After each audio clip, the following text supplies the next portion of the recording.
Bonjour et bienvenue dans Mining Leaders.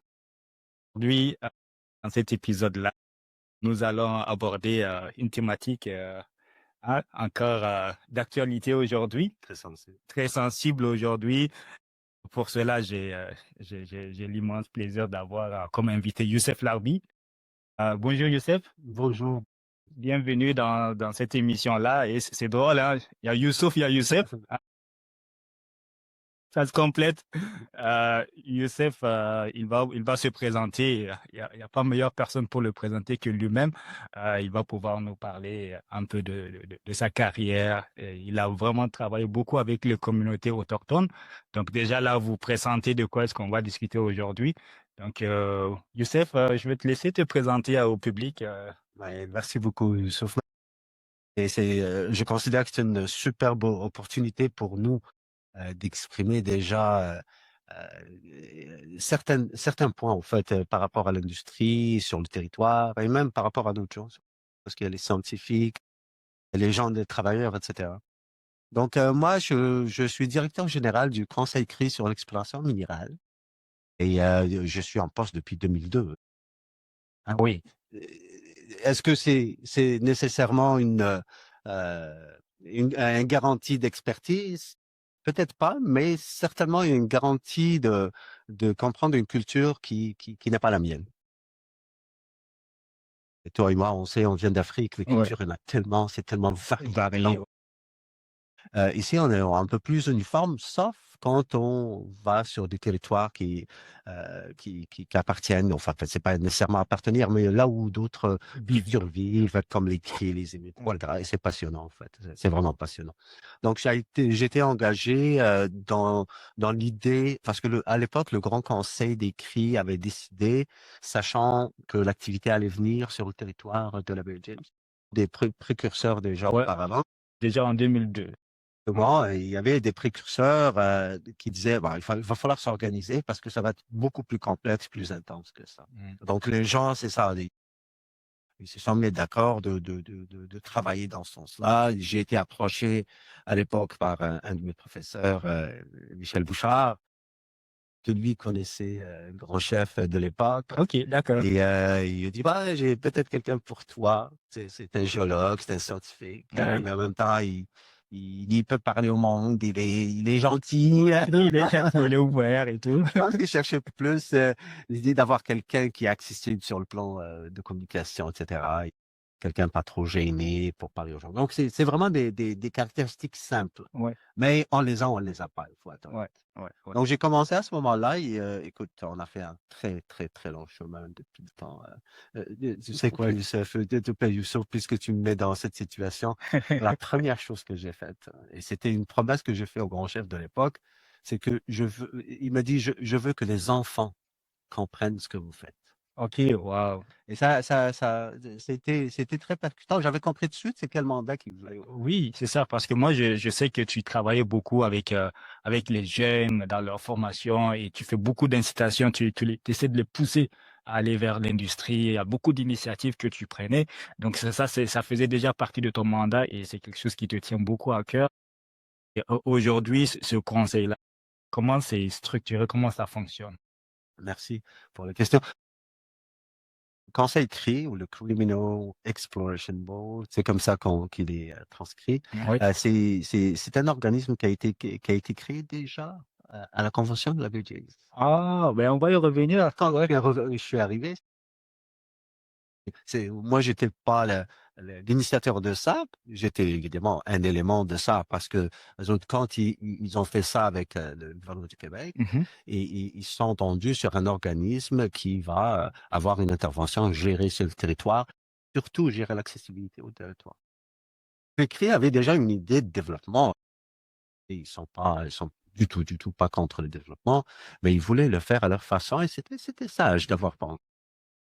C'est ça parce que justement là, tu parles de ces grandes ententes-là. À l'époque, on sait que l'industrie est beaucoup plus présente hein, dans ces territoires-là. Ces communautés-là ont un grand attachement Mhm. au territoire, à la terre. Toi qui as vu les choses évoluer depuis 2002, comment tu penses qu'aujourd'hui, avec un recul, Mm. les avancées qui ont été faites, avec les grandes ententes? Ça aussi, c'est une très bonne question, hein. Sincèrement, c'est quelque chose qui m'interpelle beaucoup parce que le changement ne s'est pas fait en claquant les doigts, mais en même temps, il y a beaucoup de choses qui ont changé. Déjà, la vision. Tu prends par exemple un cri et tu lui parles de forêt. Là, surtout les cris du Sud, hein. Tu parles de forêt, il connaît tout ça. Hmm. Tu parles de mine, il n'a aucune idée.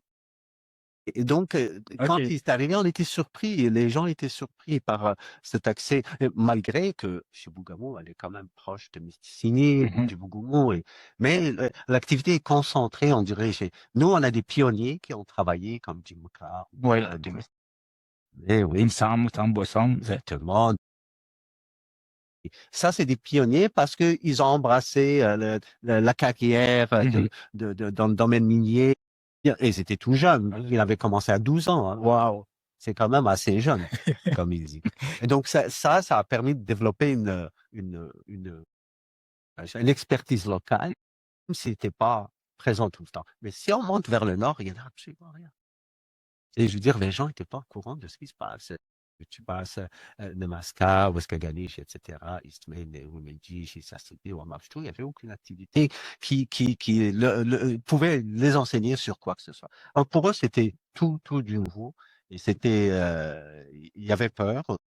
Personnellement, j'avais peur. Quand Hmm. tu vois les claims qui ont été pris en une période record, il y a 620 projets en ce moment, hein. Est-ce qu'aujourd'hui, toi, tu dis que tu as peur, euh, est-ce que c'est juste basé sur la perception ou il y a vraiment un réel enjeu pour avoir peur? Non, non, c'est une perception. Je suis d'avis qu'on peut faire les choses proprement. Et moi, j'ai eu peur, hein, j'ai pas peur. À Même l'époque, les OK. Autochtones, ils ont eu peur, ils n'ont pas peur.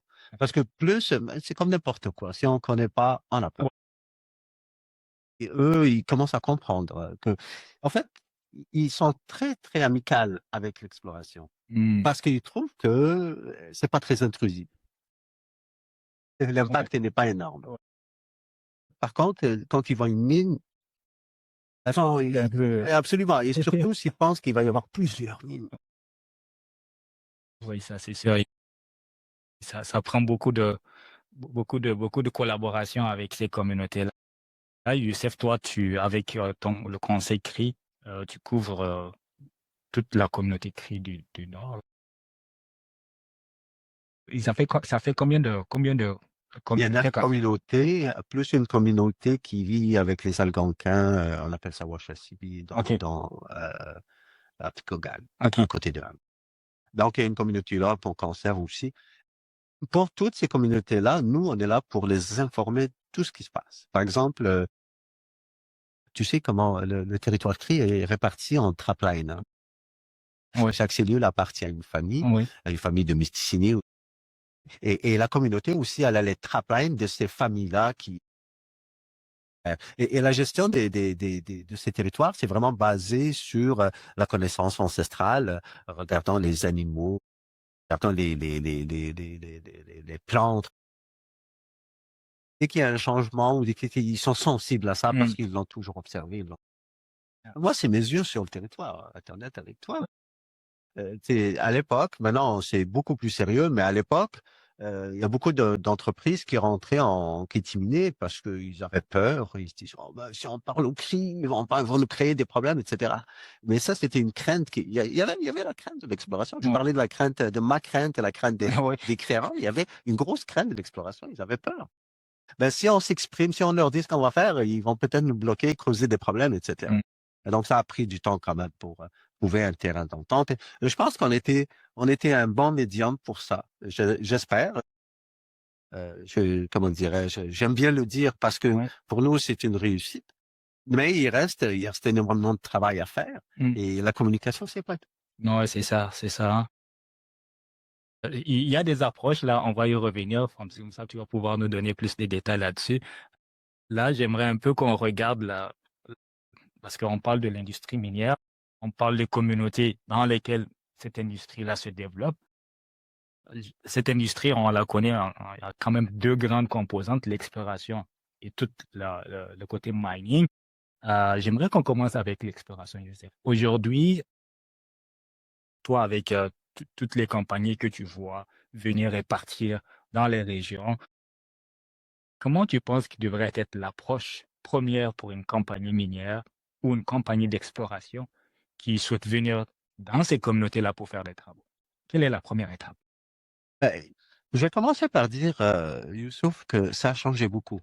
OK. Moi, j'ai rencontré des présidents au début de travailler avec les CRI et des présidents maintenant.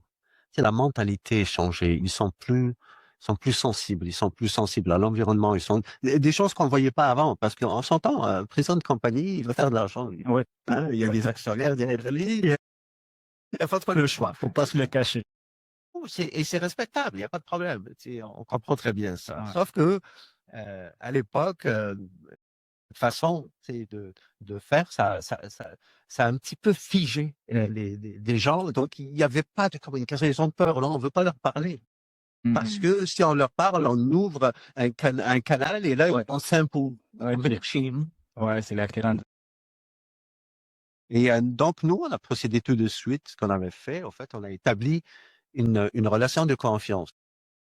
Donc, nous, on s'est présenté tout de suite à l'industrie, dit, hey, écoutez, on est là pour vous aider et on va vous aider. Oui. Parce que c'est ça l'idée. Parce que les filles veulent un développement que tout le monde se respecte là-dedans et qui tirent leur profit de ça. Parce que si un développement concerne juste une partie, Oui. là, ça marchera. Donc, on avait commencé déjà par demander aux compagnies tout gentiment de renseigner et le chef de trappe, qu'on appelle le taliman en Oui. anglais, et le chef de la communauté et son conseil. OK. Donc, et c'est par une simple lettre. Justement, tu m'emmènes là et je suis très content d'en arriver là parce que j'ai vraiment quelque chose à dire. Les gens qui demandent l'ATI, hein, Oui. peut-être que ça arrivait tout récent, mais Oui. il est important que je le dise maintenant. Oui. Ça ne change rien au fait de garder des bons liens avec la communauté. Parce que le moment, il arrive où tu veux optionner ta propriété, là, il y a des choses qui vont se poser. Et là, la communication qu'on a fait au préalable est très, très importante. Et sincèrement, c'est pas une incursion. Moi, tous les gens que j'ai connus, des présidents de compagnie ou des communicateurs de compagnie qui sont venus, qui ont serré la main à un taliban, OK. et ils ont eu une relation formidable et qui ont pu travailler en paix, ça va qui poser la question? Mhm. Est-ce que si on met un camp ici, parce que lui, il sait que ben, si tu es sur une place, par exemple, là, tu peux pas planter ton camp là. Ouais. Et c'est le taliban qui va te le dire. Et souvent, c'est arrivé que auparavant, les gens ils faisaient ça, et là, le taliban leur a dit, oh, mais pourquoi ils ont fait ça? Ouais, ouais, Ils n'ont ouais, pas le droit de faire ça. C'est parce qu'il y a plus de communication. Donc, pour moi, il est très, très important de continuer à garder cette relation et même amicale. Parce Mhm. que vraiment, vraiment, on a besoin de ça. Moi, je veux que l'industrie réussisse sur le territoire, mais réussisse avec panache, avec classe. Et je pense qu'on est capable de le faire Oui. avec classe. On est le mieux au monde. Mhm. Je parle du Canada et spécialement le Québec pour faire ça avec classe. Et je pense qu'on est capable. Honnêtement, tous les outils pour que ça arrive ainsi. Et pour ce, il faut se donner un peu de peine. Et une lettre, ça prend pas grand-chose. Je Non. prends mes clés, j'écris une lettre. Et nous, le conseil CRI, on est là pour ça, justement. On est là pour, justement, répondre à ses besoins. Si quelqu'un a besoin de contact, on sera très content de leur fournir ça. Et en plus, on va les guider Mhm. à faire ça. C'est ce qu'on a fait depuis 22 ans. Hein. On peut demander à bien des compagnies, surtout les compagnies australiennes. Et c'était un salut que d'avoir quelqu'un pouvoir un peu léger. Pour mieux définir ce qu'on est, c'est au fait, on est la porte d'entrée de James. Les gens, quand ils commencent, ils viennent frapper chez nous. Mais encore là, c'est au service de la communauté, mais c'est au service de l'industrie minière. Ouais. Youssef, avec ces approches, ça permet d'ouvrir, comme tu le dis, la porte à l'industrie avec une bonne ouverture des communautés locales, parce qu'on a déjà fait le préalable et tu parles beaucoup d'amitié. Aujourd'hui, au-delà de cette phase préliminaire, une fois qu'une entreprise est dans ses activités, à quoi est-ce qu'il peut s'attendre? Je vais reformuler ma question. Qu'est-ce que les communautés attendent réellement d'une compagnie à partir de ce moment-là? Je pense que c'est la chose qui va faire la différence. Ce qu'ils demandent globalement, c'est que les gens, premièrement, qu'ils soient respectés.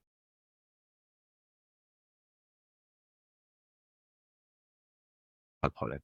L'autre chose, on veut toujours une implication de la compagnie. Écoute, dans la communauté, il y a des activités, il y a des produits et services qu'on veut que les compagnies d'exploration utilisent.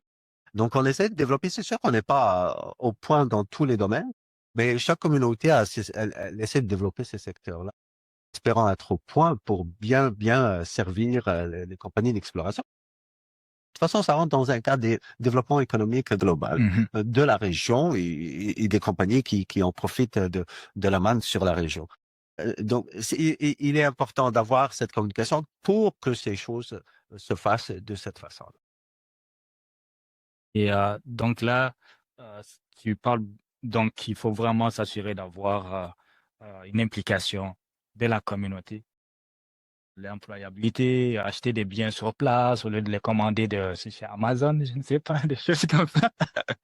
Donc, oui, une façon de contribuer à l'économie locale. Et ça, ce n'est vraiment pas juste les autochtones qui le demandent. Là, n'importe où qu'on installe une industrie, que ce soit en Australie, en Europe, communauté souhaite qu'une industrie qui s'installe investisse localement pour le développement local. C'est pas trop demandé, je pense, de la part des communautés autochtones du Nord. C'est pas trop demandé, c'est tout à fait légitime de faire cela. Et si on quitte l'exploration et qu'on va vers la mine tout à l'heure, Mais j'aimerais bien ajouter quelque chose oui. là-dessus, c'est le transfert de connaissances. Et je veux dire, une compagnie qui vient de ça, qui vient sur le territoire, elle va engager une personne, deux personnes. Hmm, Et tu te rends compte? ouais, Pour la communauté elle-même, c'est déjà une expertise de développer. Même absolument. s'il passe juste une campagne de terrain, Ouais. il y a des choses qui vont rentrer et qui vont permettre à d'autres, justement, d'embarquer Hmm, et même à cette personne peut-être de s'organiser. mhm, D'ailleurs, il y en a quelqu'un qui est passé par là, que probablement tu as déjà rencontré, Thomas Blackned, le prospecteur qui est mhm, retourné au collège pour étudier justement ouais. la technique en géologie. Et là, lui, il part en entrepreneur. Donc, tu vois, et la première chose, lui, ça, c'était une petite job avec une petite entreprise d'exploration. En fait, c'était des prospecteurs qui l'ont engagé. Ouais. Ça a commencé comme ça. Wow. Et donc, l'intérêt il vient par la pratique et on aimerait ça que les gens pensent à nos jeunes. Franchement, c'est des jeunes qui sont pleins d'espoir, on a des gens très intelligents, des gens qui veulent. Écoute, la culture, oui, ça peut créer une certaine différence, mais il va falloir quand même qu'on s'entende là-dessus. Hmm. Il est important. Le côté culturel ne devrait pas être un obstacle. Non, c'est tant qu'il y a une ouverture d'esprit là des deux côtés, ça ne devrait pas devenir un obstacle. Et comme tu dis, il y en a beaucoup qui beaucoup de compétences qui sont là. Il y en a qui sont des entrepreneurs c'est aguerris, qui sont corps et âme dans l'industrie. Ils fournissent des services, ils fournissent des personnels, ils accompagnent les compagnies. Donc aujourd'hui, vraiment, les communautés, de ceux que moi j'ai pu voir là depuis quelques années, essaient de s'imprégner de l'industrie. Et elles ne souhaitent plus être à la marge mais vraiment d'être partie prenante à part entière de cette industrie-là. Ben, ce qu'on essaie de faire vraiment, c'est ramener ça chez nous, tout Mm. simplement. Tu sais, je veux dire, si on a plus de compagnies, le conseil CRI, il a développé 7 compagnies d'exploration et de services. Et on a une trentaine de prospecteurs. Et ils sont pas actifs tous en même temps. Pratiquement, là, juste l'été passé, j'en avais 27. Mm. Prospecteurs avaient 27 projets. Donc, c'est tout développement qui risque de rapporter quelque chose de très intéressant. Et les CRI, je parle surtout des CRI, bien sûr, chaque nation a ses façons de faire, mais les CRI, ils veulent vraiment prendre ça à leur compte Mm. parce que c'est des entrepreneurs. Oui, oui, Oui, moi, ils aiment être à l'entreprise. Donc, c'est ça. ils veulent prendre pour eux. Et c'est à nous de trouver ces gisements-là, c'est à nous de les développer, etc. Mais pour ce, ben, il faut. Absolument. On parle justement des cris, de ceux que j'ai pu entendre. Là, tu pourras me corriger, mais on m'a expliqué que c'est vraiment l'une des premières nations les plus organisées Oui. au Québec en termes de structure, en termes on va dire, de conseils, etc. On parle aujourd'hui, j'en ai entendu parler du modèle de co-développement de l'industrie minière par la communauté CRI. On parle du modèle CRI. Ça veut dire que c'est quelque chose vraiment, un concept développé en partenariat avec le CRI. Donc, dans ce modèle de co-développement-là de l'industrie, on va se retrouver avec donc, la communauté, les communautés CRI. Mm. D'un côté, le gouvernement aussi qui est partie prenante et de l'autre côté, les promoteurs justement miniers. Comment cet arrimage-là fonctionne aujourd'hui? Bah, il y a deux niveaux. Le premier niveau, c'est quand même notre gouvernement, le Cree Nation Government. À ce niveau-là, c'est le gouvernement du Québec avec qui ils vont discuter comment qu'on pourrait faire les choses sans trop faire de dégâts. Et évidemment, le dernier mot revient au gouvernement du Québec par rapport à l'industrie minière. Je parle pas d'écrire ça, ça se discute, c'est des négociations, etc. Mais il y a beaucoup de respect aussi, et il y a beaucoup de bonne volonté. Sincèrement, j'ai assisté à beaucoup de réunions avec notre gouvernement CRI et notre gouvernement du Québec. Il y a beaucoup de bonne volonté, énormément de bonne volonté. Tu sais, nous, une partie de l'argent vient du gouvernement du Québec Ouais. à la signature de la paix des Braves. C'était ça qui et ça montre une bonne volonté de vouloir laisser les communautés se développer elles-mêmes. OK. Euh, pour les cris spécifiquement, parce que regarde, les Inuits, ils ont la même chose. Et ça fait quelque temps quand même qu'ils sont là. Ils étaient même avant nous. Le rythme est pas pareil avec les Inuits. C'est beaucoup plus calme. L'industrie est pas trop présente comme dans la baie James. Mais les autres, il y a un problème. Tu regardes les Algonquins, aucun moyen de réagir. Hmm. Parce qu'ils ne sont jamais trouvés. Bon, c'est vrai que l'histoire y est pour quelque chose, mais il reste, je ne rentrerai pas là-dedans, je ne veux pas créer des polémiques. Non, non, non. Il reste, mais il reste que les Algonquins ont été écartés pendant très, très, très, très, très longtemps. OK. Et même maintenant, ils ont beaucoup de misère à intégrer. Et pourtant, c'est toute la BTB, ça a sorti. Ce qui est sorti de là comme richesse, c'est incroyable. Ah oui. Ceux qui en ont profité le moins, les Autochtones. Ouais.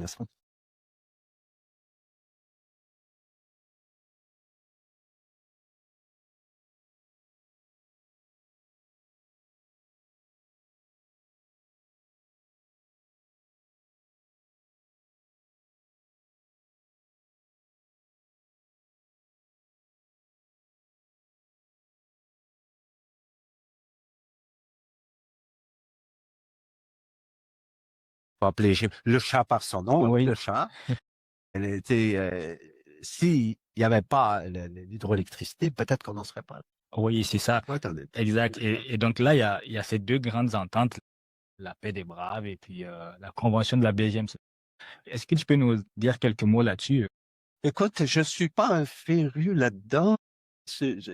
Moi, il faut que le chapitre 5, c'est celui qui nous concerne le plus. Et ça on parle de la paix des Braves.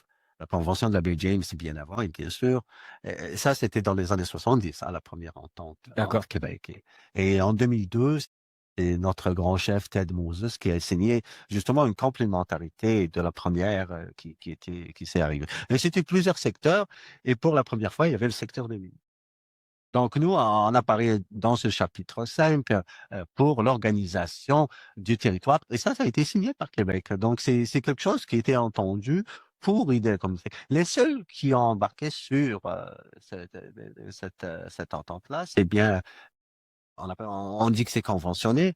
Les territoires conventionnés, c'est bien les Inuits. Donc, Hmm. les Inescapés, je ne suis pas sûr, mais je pense qu'ils ont embarqué un peu plus tard. Il reste que ces trois communautés, comme ces trois nations, profitent de quelque chose de très intéressant Hmm. pour leur développement personnel. Et j'aurais espéré que les autres nations, Ah, ça va venir peut-être. et- Oui. il y a de la bonne volonté, les mentalités ont changé.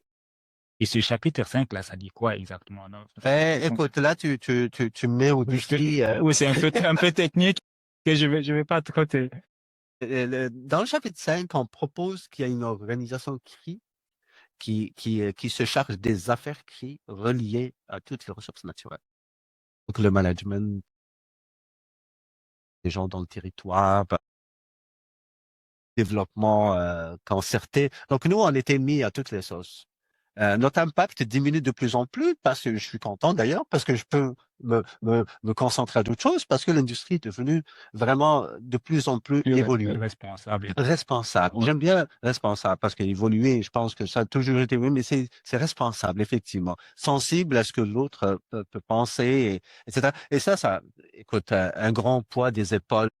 Je ne cours plus après les gens pour leur dire pas d'envoyer votre lettre au Oui, ils viennent par eux-mêmes aujourd'hui. Exactement. Non, c'est ça, c'est vraiment bon de le mentionner pour les personnes qui nous regardent, qui nous écoutent et qui ont beaucoup de perceptions hein, du passé de l'industrie. On sait que l'industrie n'a pas toujours eu une bonne réputation, mais les choses ont évolué.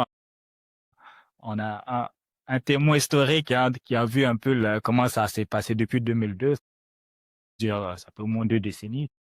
Des choses, c'est la première fois que j'ai travaillé à Belgium, c'était en 94.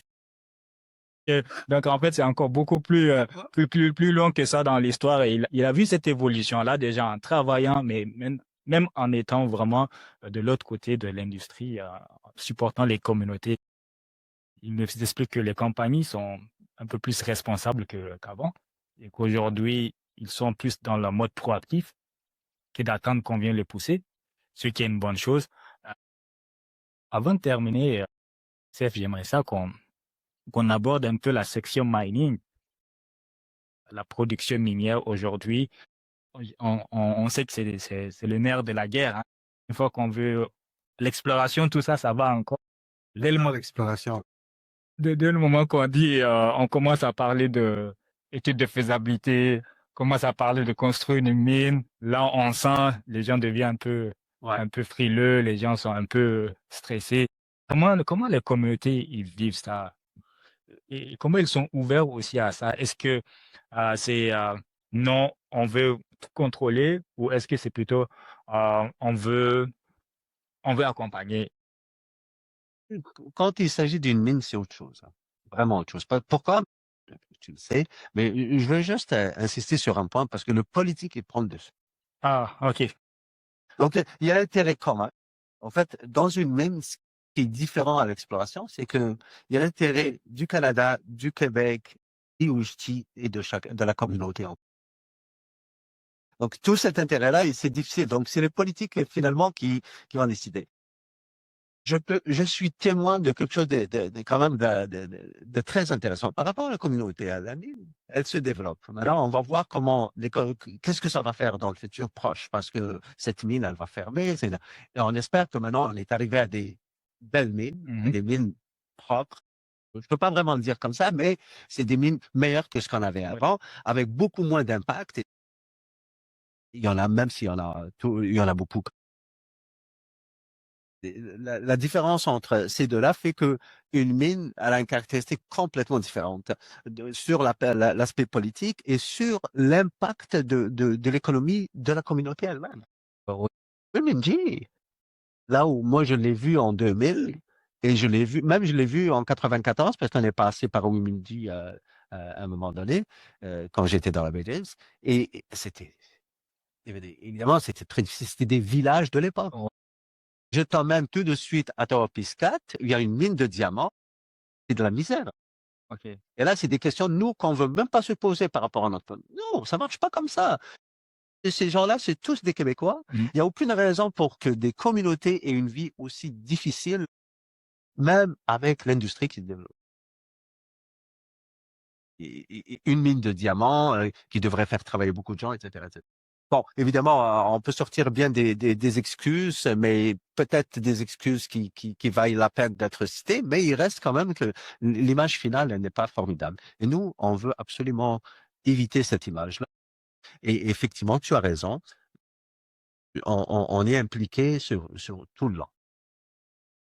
Et surtout la communauté de Womenji, mais les autres aussi. Il y a beaucoup de gens qui sont là, beaucoup de travailleurs autochtones. Il y a des camps traditionnels sur le site. Ok. C'est une grosse ouverture aussi, une Ok. partie. Et évidemment, mines en ce moment, c'est up and down et c'est pas nécessairement, même si l'or, il y a plus de Oui, l'an, c'est un peu surprenant de voir des choses comme ça, mais il reste, peut-être c'est une bonne période pour en ce moment. Je ne sais pas trop, je connais pas vraiment tous les détails, mais il reste que la mine a rapporté quelque chose de bien sur le plan confort et sur le plan économique. donc ça montre que ouais, les mines vraiment ont cet impact-là positif. C'est ce qui est attendu. Ce n'est plus avant, comme on voit, où le résultat final, c'est des petits dégâts à gauche, à droite, qui Mhm. sont vraiment pas plaisants à voir. Aujourd'hui, toutes les mines qui s'implantent essaient d'être beaucoup plus positifs en termes d'impact. Là, Youssef, pour une compagnie, pour quelqu'un qui est en train de vouloir partir sa mine dans la région et qui se pose la question, quelle va être l'exigence première des communautés? Moi, aujourd'hui, j'ai mon gisement, j'aimerais ça mettre ça en opération. Crainte première, comment on va réagir? Ouais, moi, je conseille les gens qui vont acheter une propriété pour en faire une mine, de s'assurer que les prédécesseurs ont fait le travail. Parce que ça marchera pas. OK, donc si on hérite, Exactement. Il faut hériter de tout. Hériter d'une bonne communication. Mais ça, je parle de la mine. ouais, Mais si quelqu'un part un projet, mettons, il trouve une mine, il la développe, etc. Écoute, il y a, j'ai un conseil aussi, mais vraiment, vraiment, tout bête, pas aucune prétention là-dessus. Faites des ententes. N'ayez ouais, pas peur des ententes. Au contraire, ça va vous consolider pour plus tard.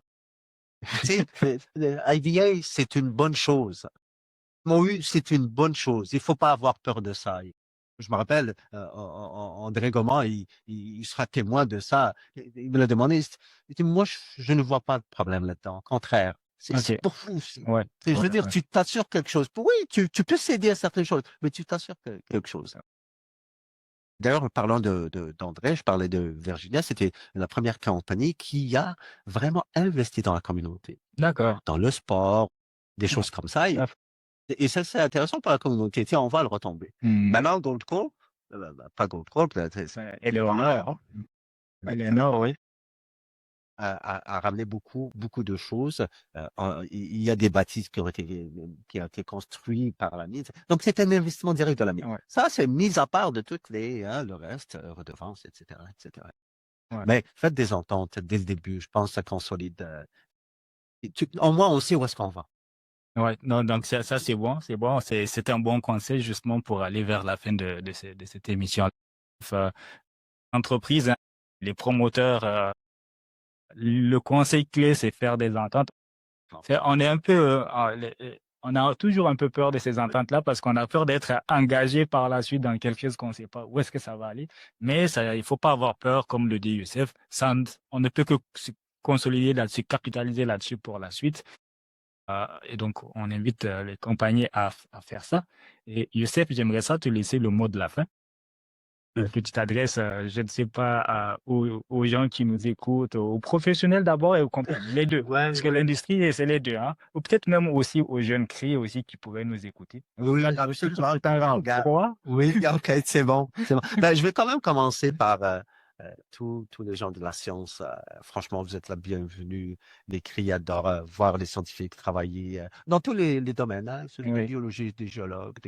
On a un gros intérêt tu sais, à savoir qu'est-ce qui se passe sur le territoire, etc.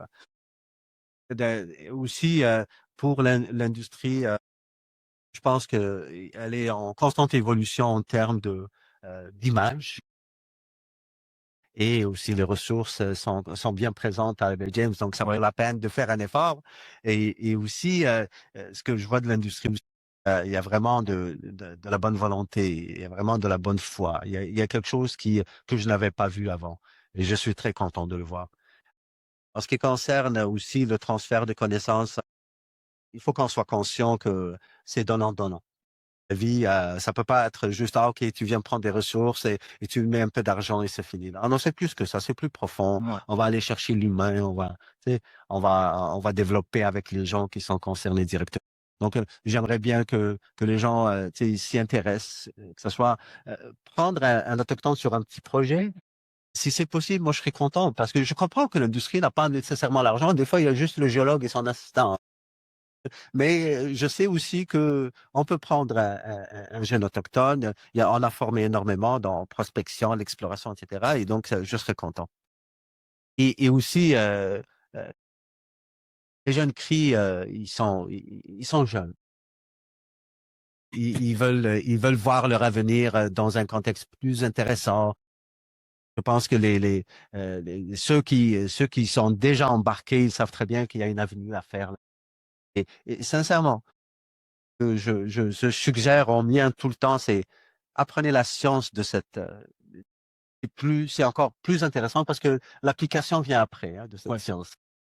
L'essence de la Terre, c'est magnifique.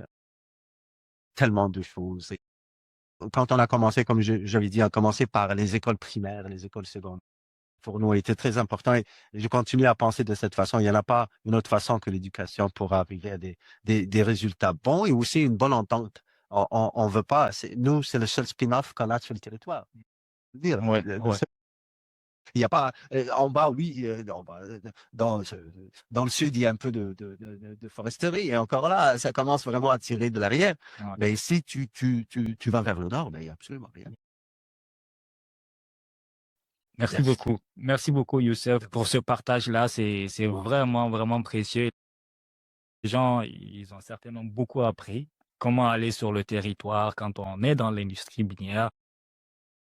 Oubliez juste une simple lettre, ça permet d'ouvrir des grandes portes. Et, c'est aussi de faire le travail en amont. Qui souhaite démarrer des mines, il faut s'assurer que vraiment il y a tout un travail initialement qui a été fait pour ne pas hériter de mauvaises pratiques. Comme il le dit, peut-être s'attendre beaucoup aussi à ce partage de connaissances. Impliquez-les. Il y a beaucoup de compétences, beaucoup d'énergie. Les jeunes sont très énergiques. Ils sont là, ils ont envie de donner. Il nous appartient, nous, l'industrie, de leur ouvrir aussi la porte. Et j'espère que ça fera un bon tandem, un bon duo pour le bien, bien sûr, des communautés, mais également de l'industrie. Merci beaucoup, Youssef. Je te remercie un peu. Et ça conclut notre épisode d'aujourd'hui. Merci à toutes et à tous qui nous suivent et qui nous écoutent, que ce soit sur LinkedIn, Spotify, YouTube. C'est l'émission Mining Leaders. Prochains épisodes vont suivre, bien évidemment, dont la vision est tout simplement éduquer, partager, inspirer et au plaisir de vous retrouver. Merci.